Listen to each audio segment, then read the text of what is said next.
السلام عليكم. اليوم ان شاء الله غادي نقدم لكم البريوات بالحوت. كيجيو ساهلين في التحضير، كيجيو بنانين. وما تنسونيش اشتراكاتكم للقناه وفعلوا الجرس باش يوصلكم الجديد ومشاهده الفيديو حتى الاخر. انا طيبت مع واحد 4 باش تشوفوهم كيجيو مقرمشين.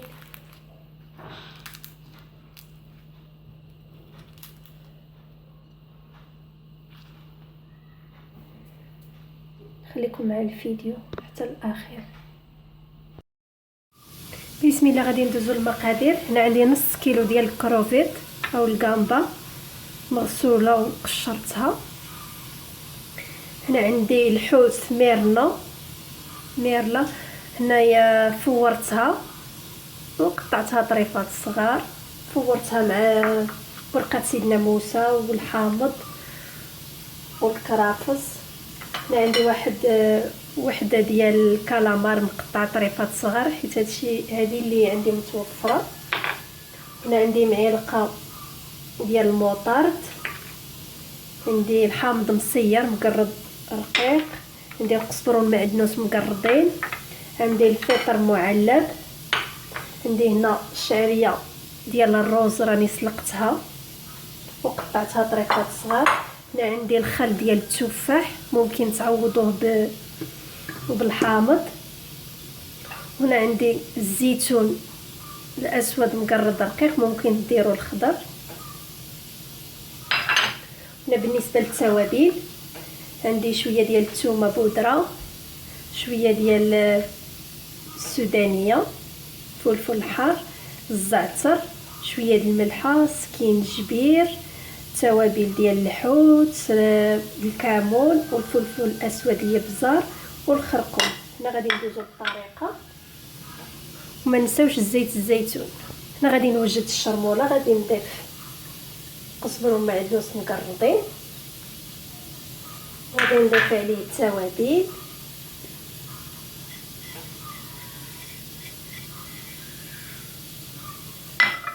غادي نضيف عليه الموطارد معلقه. هنا معلقه ديال الموطارد. غادي نضيف زيت الزيتون. يعني هاد الشرموله هذه بها غادي نشحر الحوت. وغادي نضيف الحامض مسير وغادي نضيف الخل تقريبا واحد المعلقه صغيره. خل التفاح ممكن تعوضوه بالحامض. هنا غادي نخلط هاد الشرموله مزيان حتى ينسجموا لي المكونات مع بعضياتهم. هذه هي الشرموله نتاعي اللي وجدت. انا غادي ناخذ المقله، غادي نضيف تقريبا معلقه ديال الشرموله وغادي نضيف الكروفيت وغادي نشحرهم فوق البوطه واحد 5 دقائق. هنا الكروفيت نتاعي كنشحرو او الكامبا حتى تنشف من الماء وعاد نحيدها ونضيف الحوت اخر. هنا الكروفيت نتاعي كنشحرو او الكامبا حتى تنشف من الماء وعاد نحيدها ونضيف الحوت اخر. هنا الحوت نتاعي تشحر ونشف بعدين نحيدو. غادي نضيف فطر معلب وغادي نضيف معاه معلقه ديال التوابل ونخليه يتشحر. هنا الفطر معلب تشحر دابا غادي نحيدو. هنا الحوت ميرلا درت لها الشرموله. هنا الشعريه غادي نضيف لها كذلك الشرموله ونخليها تشحر ونحيدها. هذه الشعريه نتاعي اللي شحرت وهذا كذلك الحوت اللي شحرته مع الشرموله. غادي نضيفو فوق الشعريه.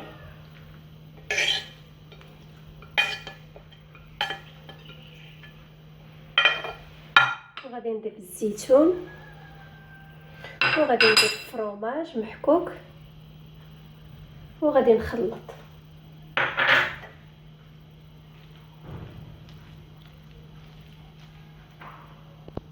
هذه هي الحشوه نتاعي ديال البريوات. انا غادي نخليها تبرد وعاد نعمر بها البريوات نتاعي. هنا غادي نعمر معكم بريوات الحوت. هنا الحشوه ديال الحوت. هنا الورقه ديال البسطيله قطعتها شرائط. المهم كيبقى بغيتو تكبروهم بغيتو تصغروهم وكندهنهم ضروري بالزيت. هنا بسم الله كناخذ الحشوه كنديرها هنايا. بسم الله كندير بحال هكا ونقلب وانا كنزير يدي. بقات لي العماره خاويه نعمرها بحال هذا الشكل وانا كنطوي بحال هذا الشكل، شكل مثلث. هنا غادي نلصقهم بالدقيق. الدقيق خلطته مع الماء بحال هكا. ثم كنحط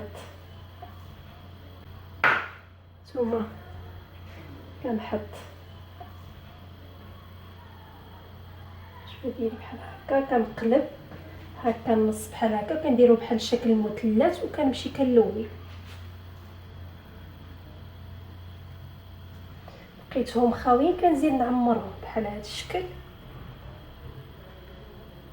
هنا الورقه ملي كتكون مدهونه مزيان بالزيت راه كتساعدنا، يعني كاع ما كتقطع لكم.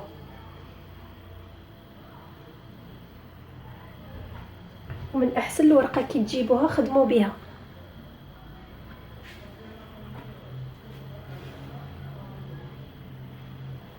هانتو كناخذ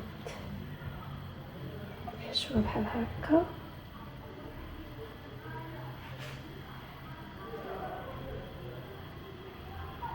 نزيد نعمرها وكنطوي. كنتني من هاد الجهه ومن هاد الجهه بحال هاد الشكل وانا كنزير. يعني ما تخافوش ملي كتكون الورقه جديده، ما نخافوش منها تقطع لنا.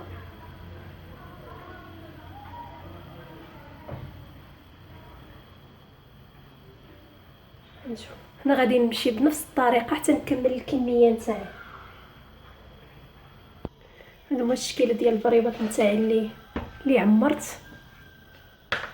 هنا خرجوا لي 35 حبه، يعني غير صغار ماشي كبار. كنتمنى ان شاء الله تجربوهم ويعجبوكم. اكيد غادي يعجبوكم ان شاء الله. كيجيو بنانين كيجيو رائعين. هنا باش تحتفظوا بهم كديروهم في مجمد يجمدوا بحال هكا في البلاطو، ومن بعد كتعمروهم في البلاستيكه وتحطوهم في مجمد. فوقاش شحال ما بغيتو تجبدوا كتدخلوهم مباشره للفران.